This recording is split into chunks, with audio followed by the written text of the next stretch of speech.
सरकार के subsidy game plan पर भड़के अखिलेश यादव। अखिलेश यादव ने सरकार की योजना को बताया नौटंकी। खाद पर सब्सिडी देने की बात कर रही है मौजूदा सरकार। महंगाई और किसानों की परेशानी पर अखिलेश यादव ने साधा निशाना। बीजेपी पर किसानों के शोषण और अपमान की जड़ी तोहमत। अखिलेश यादव के आरोपों के बाद सियासी पारा हाई। उत्तर प्रदेश की सियासत में किसानों का मुद्दा एक बार फिर जोर पकड़ता दिख रहा है और अब पूर्व मुखिया अखिलेश यादव मौजूदा सरकार के एक ऐलान के बाद तो काफी आक्रामक दिख रहे हैं। आपको याद ही होगा कि सब्सिडी का गेम खेलने में मौजूदा राज्य और केंद्र सरकार काफी माहिर है और सरकार एक बार फिर किसानों को सब्सिडी का लॉलीपॉप दिखा रही है और किसानों में जो नाराजगी पैदा हुई है उसे समर्थन में बदलने की नाकाम कोशिश कर रही है। वहीं मामले पर अब प्रदेश के पूर्व प्रधान अखिलेश यादव ने मोर्चा खोलते हुए सरकार की बकिया उधेड़ने का काम किया है।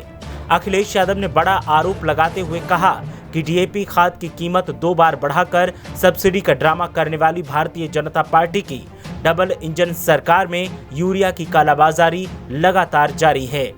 किसानों के मुद्दे पर सरकार को घेरते हुए उन्होंने कहा कि वर्षा की चेतावनी के बावजूद क्रय केंद्रों में एकत्रित टनों गेहूं लापरवाही के चलते भीग कर खराब हो गया।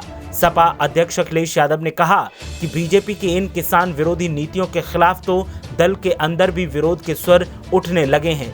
ना तो सरकार के प्रभारी मंत्रियों को किसान की चिंता है और ना अफसरों को। अखिलेश यादव ने आगे कहा कि किसानों से छल कपट की भाजपाई राजनीति के काले पन्ने खुलते जा रहे हैं। यूरिया की 50 किलोग्राम की बोरी 45 किलोग्राम करके दाम बढ़ा दिए गए। डीएपी की बोरी 2400 रुपए की हो गई, जबकि जनवरी 2014 में डीएपी का रेट 413 रुपए ही था। अब महंगी खाद पर सब्सिडी बढ़ाने का छलावा किया जा रहा है। सपा प्रमुख अखिलेश यादव ने कहा कि बीजेपी सरकार पहले बिजली दरें बढ़ा चुकी थी, अब फिर 12% वृद्धि के लिए बिजली कंपनी मालिकों के साथ साठगांठ की गई। किसान पर असमय बरसात का कहर भी टूट पड़ा। खलिहान में और क्रय केंद्रों में खुले में रखा गेहूं भीग गया।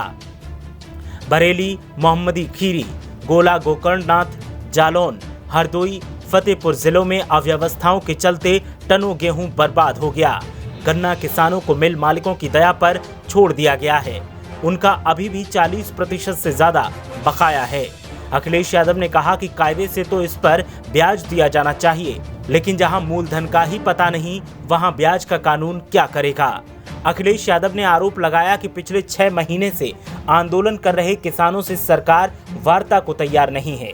बीजेपी पूरी तरह से बड़े उद्योगपतियों और सेठ साहूकारों के मुनाफे को प्राथमिकता में रखकर नीतियां बनाती है। बीजेपी ने हमेशा किसानों का शोषण और अपमान किया है।